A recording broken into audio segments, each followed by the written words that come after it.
Hi hello friends, welcome back. இன்றைக்கி நம்ம சக்க பிரதமன் பாயாசம் எப்படி செய்யலாம் தான் பார்க்க போகிறோம். ரொம்பவே ஒரு ஃபேவரட்டான, ரொம்ப ட்ரெடிஷ்னலான, ரொம்ப ஃபேமஸான ஒரு கேரளா ரெசிபி. கண்டிப்பாக ஃபுல் வீடியோ பார்த்து ட்ரை பண்ணி பாருங்கள். இன்றைக்கி இந்த சக்க பிரதமன் செய்கிறதுக்கு நம்ம ஃபஸ்ட்டு குக்கரில் நம்ம பலாப்பழத்தை வேக வைக்கணும். பலாப்பழத்தை வேக வைக்கிறதுக்கு நீங்கள் பலாப்பழம் நான் 1/2 கிலோ பலாப்பழம் எடுத்துக்கிட்டேன். நீங்கள் வாங்குகிற பழம் ஓரளவுக்கு பழுத்த பழமாக வாங்கிக்கோங்க. நல்லா வாசனையாக இருக்கிற பழமாக பார்த்து வாங்கிக்கோங்க. ரொம்பையும் பழுத்திட வேண்டாம். பழத்தில் அந்த கொட்டை எல்லாத்தையும் எடுத்துட்டு பழத்தை லைட்டாக தண்ணி ஊற்றி நம்ம வேக வைக்க போகிறோம். ஒரு 5 விசில் விட்டுக்கோங்க.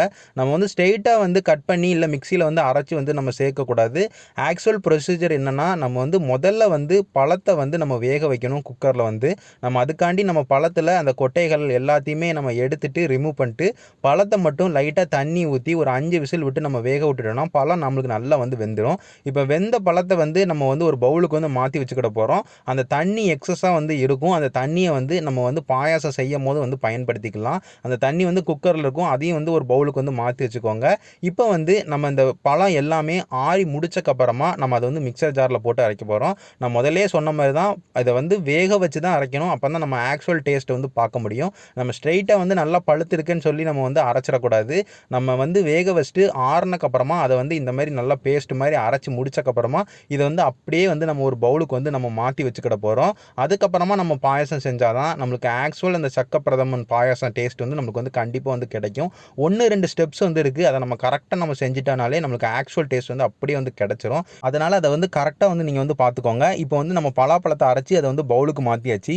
அதுக்கப்புறமா ஸ்டவ்வில் ஒரு பேன் வச்சு ஒரு 2 டேபிள் ஸ்பூன் நெய் சேர்த்துக்கோங்க. நெய் நம்மளுக்கு நல்லா உருகட்டும். உருகி முடிச்சக்கப்புறமா நம்ம சின்ன சின்ன துண்டுகளாக கட் பண்ணி வச்ச அந்த தேங்காய் இருக்குது. அந்த தேங்காய் நம்ம ஃப்ரெஷ் தேங்காய் தான் சேர்க்குறோம். தேங்காய் ரொம்ப சின்ன சின்ன துண்டுகளாக கட் பண்ணி சேர்த்துருக்கேன். அது கிட்டத்தட்ட ஒரு 1/4 கப்பு தேங்காய் இருக்கும். அந்த தேங்காய் நல்ல நெய்யில் வறுத்து எடுத்துக்கோங்க. வறுத்து முடிச்சக்கப்புறமா நம்ம அது கூடவே ஒரு 10லேருந்து ஒரு 15 அண்டிப்பருப்பு சேர்த்து அதையும் நல்லா கலர் பொன்னிறத்துக்கு மாறுற அளவுக்கு நல்லா வறுத்து எடுத்துக்கோங்க. வறுத்து முடிச்சக்கப்புறமா நம்ம ட்ரை கிரேப்ஸ் நம்ம ஒரு 10லேருந்து ஒரு 15 ட்ரை கிரேப்ஸ் சேர்த்து அதையும் ஸ்டவ்வை லோ ஃப்ளேம்லேயே வச்சு நல்லா வறுத்து எடுத்துக்கோங்க. இது 3த்தையுமே வறுத்து எடுத்துக்கப்புறமா அந்த நெய்யோடையே இந்த 3த்தையும் ஒரு பவுலுக்கு மாற்றி வச்சுக்கோங்க. இது எல்லாமே தனித்தனியாக வறுக்கிறதுக்கு ஒரு நிமிஷத்துலேருந்து ஒரு 2 நிமிஷம் ஆகும். லோ ஃப்ளேம்லேயே வச்சு வறுத்து எடுத்துக்கோங்க. நீங்கள் தேங்காய் பொன்னிறத்துக்கு மாறணும். அதே நேரத்தில் நமக்கு அண்டிப்பருப்பு பொன்னிறத்துக்கு மாறணும்.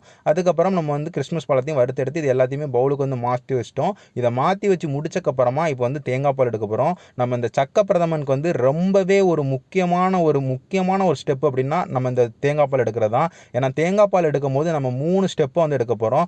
1 கப்பு, அதாவது ஒரு முழு தேங்காய் எடுத்துக்கோங்க. அந்த முழு தேங்காய் நம்ம தண்ணி ஊற்றி மிக்சர் ஜாரில் ஃபஸ்ட்டு அரைக்க போகிறோம். அதாவது 3/4 கப்பு தண்ணி ஊற்றி அதை மிக்சர் ஜாரில் அரைச்சி அதுக்கப்புறமா அதை வடிகட்டியிருக்கோம். இப்போ நான் காட்டினது அதான் முதல்ல எடுத்த தேங்காய் பால். அது திக்காக இருக்கும். அதை எடுத்து முடிச்சக்கப்புறமா அந்த தேங்காய் எல்லாம் வடிகட்டி முடிச்சக்கப்புறமா திரும்பியும் அந்த வடிகட்டின அந்த தேங்காய் திரும்ப மிக்சர் ஜாருக்கு மாற்றி திரும்பியும் ஒரு 3/4 கப் எடுத்து திரும்பியும் அதை நல்லா அரைச்சி எடுத்துட்டு திரும்பியும் அதை வடிகட்ட போகிறோம். அது 2வது எடுக்கிற தேங்காய் பால். அது முதல்ல எடுத்த தேங்காய் பாலோட கொஞ்சம் திக்காக இல்லாமல் கொஞ்சம் தண்ணியாக இருக்கும். அதை நல்லா வடிகட்டி முடிச்சக்கப்புறமா அதில் இருக்கிற தேங்காய் திரும்பியும் நம்ம மிக்சர் ஜாருக்கு மாற்றி திரும்ப 1 கப்பு தண்ணி சேர்த்து அதை அரைச்சி எடுத்துக்க போகிறோம். ஏன்னா முதல்ல 3/4 கப்பு சேர்த்துருக்கோம். திரும்ப 1 கப்பு சேர்க்குறோம். ஏன்னா 3வது அரைக்கிற தேங்காய் ரொம்ப தண்ணியாக இருக்கணும்.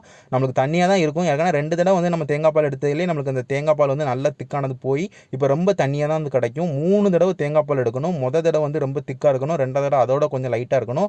3வது தடவை ரொம்ப தண்ணியாக இருக்கும். இந்த 3 தேங்காய் பாலையும் தனி பவுலில் எடுத்து வச்சுக்கோங்க.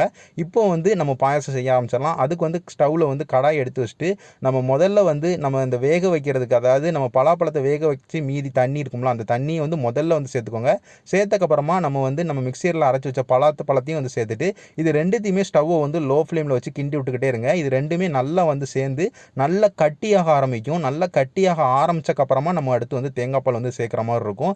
நல்லா ஒரு 2 நிமிஷத்துக்கு ஸ்டவ்வை லோ ஃப்ளேமில் வச்சு கிண்டி விட்டுக்கிட்டே இருங்க. உங்களுக்கு நல்லா கட்டியாயிரும். கட்டியானக்கப்புறமா நம்ம கடைசியாக எடுத்த தேங்காய் பால் முதல்ல சேர்க்கணும். அதாவது தண்ணியாக இருக்கிற தேங்காய் பால்.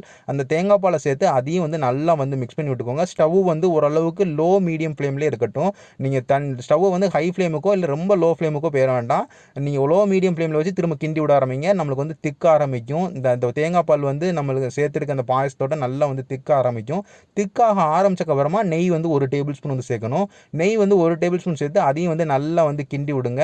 நம்ம இப்போ வேக வைக்க போகிறோம். அதாவது நம்ம ஏற்கனவே முதல்ல நம்ம பலாப்பழத்தை வந்து வேக வச்சுட்டோம். ஆனால் அதோட வாசனை வந்து லைட்டாக அப்படி ரா வாசனை இருக்கும். இப்போ இந்த நெய்யோடையும் இந்த தேங்காய் பாலையோட நம்ம சேர்க்கும் போது அதோட வாசனை போய் நல்ல பாயாசத்தோட வாசனை நல்லா வந்து வர ஆரம்பிச்சிடும். அதனால் ஸ்டவ்வை வந்து ஓரளவுக்கு ஹை ஃப்ளேமில் வச்சு நல்லா வந்து கொதிக்க விடுங்க.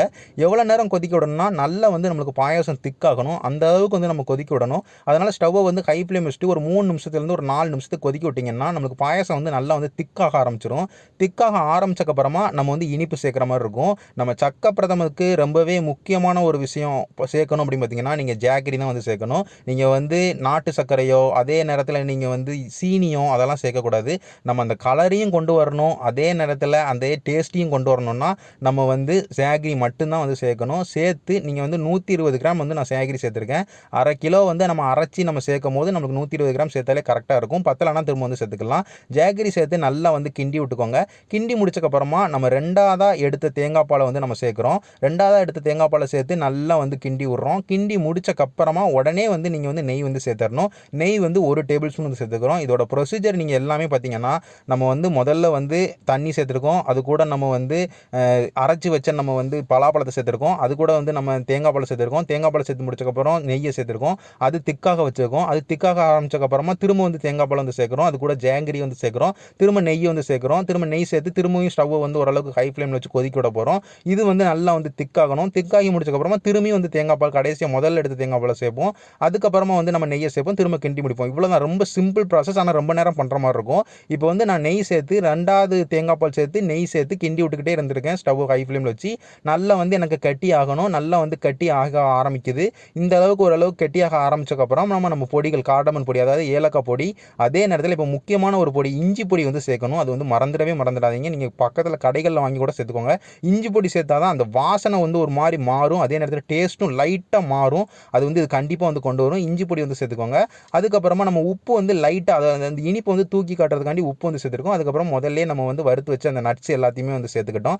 சேர்த்து திரும்ப வந்து நல்லா வந்து கிண்டி விட்டுக்கிட போகிறோம். நம்மளுக்கு வந்து கொஞ்சம் தண்ணியாக இருக்கும் போதே நான் வந்து இது எல்லாத்தையும் சேர்த்துட்டேன். இன்னும் கொஞ்சம் கட்டியாகிறதுக்காண்டி நான் ஸ்டவ்வை வந்து ஓரளவுக்கு மீடியம் ஃப்ளேமில் வச்சு கொதிக்க விட்றேன். கொதிக்க விட்டு நல்லா கட்டியாக விட்றேன். கட்டியாக ஆரம்பிச்சக்கப்புறமா நான் முதல்ல சொன்ன மாதிரி தேங்காய் பால் திரும்ப வந்து சேர்க்க போகிறோம். இப்போ வந்து எனக்கு லைட்டாக வந்து கட்டியாகிற ஸ்டேஜுக்கு நான் வந்து கொண்டு வரணும். நான் அதனால் ஸ்டவ்வை வந்து மீடியம் ஃப்ளேம் வச்சு நல்லா கிண்டி விட்டு ஸ்டவ்வை வந்து ஓரளவுக்கு 3 நிமிஷத்துலேருந்து ஒரு 4 நிமிஷத்துக்குள்ளே எனக்கு வந்து ஓரளவுக்கு கட்டியாக ஆரம்பிச்சிருச்சு. கட்டியானக்கப்புறமா நான் வந்து முதல்ல எடுத்த தேங்காய் பால் வந்து நான் சேர்த்துக்கிறேன். இது வந்து திக்கு தேங்காய் பால். இந்த முதல்ல எடுத்த 3வது தேங்காய் பால் சேர்த்தக்கப்புறமும் 2வது தேங்காய் பால் சேர்த்தக்கப்புறமும் நல்லா வந்து கொதிக்க விட்டு நான் கட்டியாக்குவேன். கடைசியாக ஏதாவது முதல்ல எடுத்த தேங்காய் பாலை கடைசியாக சேர்த்தக்கப்புறமா ரொம்ப நேரம் கொதிக்க விடக்கூடாது. நீங்கள் லைட்டாக தான் கொதிக்க விடணும். நம்ம உடனே ஸ்டவ் வந்து ஆஃப் பண்ணிடணும். நம்ம ஆஃப் பண்ணுறதுக்கு முன்னாடி 3 தேங்காய் பாலுமே சேர்த்துட்டோம். இப்போ வந்து நம்ம இனிப்பு வந்து கரெக்டாக இருக்கான்னு பார்த்தேன். நான் இனிப்பு கரெக்டாக இருக்கான்னு பார்த்ததில் வந்து எனக்கு வந்து கொஞ்சோண்டு இனிப்பு கம்மியாக இருந்ததுனால திரும்ப வந்து ஜாங்கிரி வந்து ஒரு 3 டேபிள் ஸ்பூன் வந்து நான் ஜாங்கிரி வந்து சேர்த்துக்கிட்டு திரும்ப வந்து நல்லா வந்து மிக்ஸ் பண்ணி விட்டுக்கிட போகிறேன். நல்லா மிக்ஸ் பண்ணி விட்டு திரும்ப நான் டேஸ்ட்டு பார்க்கும்போது எனக்கு இனிப்பு வந்து ரொம்பவே கரெக்டாக இருந்தது. இப்போ கடைசியாக வந்து நான் 3வது எடுத்த தேங்காய் பால், அதாவது முதல்ல எடுத்த தேங்காய் பாலை 3வது சேர்த்துட்டேன்.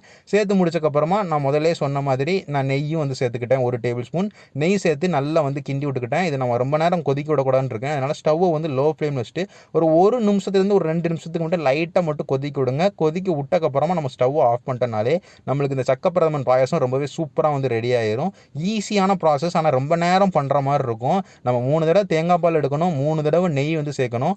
அப்பப்போ நம்ம வறுத்து வச்ச அந்த அண்டிப்பருப்பு எல்லாத்தையுமே சேர்க்குற மாதிரி இருக்கும். அதுக்கப்புறமா நம்ம வந்து இந்த பொடிகள் எல்லாமே சேர்க்குற மாதிரி இருக்கும். நீங்கள் வீடியோவில் பார்த்த மாதிரியே நீங்கள் செஞ்சு பார்த்தீங்கன்னா ரொம்ப ஈஸியாக, ரொம்ப வாசனையாக, ரொம்ப சூப்பராக இந்த பலாப்பழ பாயசத்தை வந்து செஞ்சிடலாம். அதாவது இந்த சக்க பிரதமத்தை வந்து செஞ்சிடலாம். செஞ்சு பார்த்து டேஸ்ட் எப்படி இருக்குன்னு சொல்லுங்கள். எல்லாருக்குமே செஞ்சு கொடுங்க. எல்லாருமே ரொம்ப விரும்பி சாப்பிடுவாங்க. நான் இதே மாதிரி வேறு நல்ல வீடியோட உங்கள் எல்லாருமே வந்து பார்க்குறேன். நன்றி.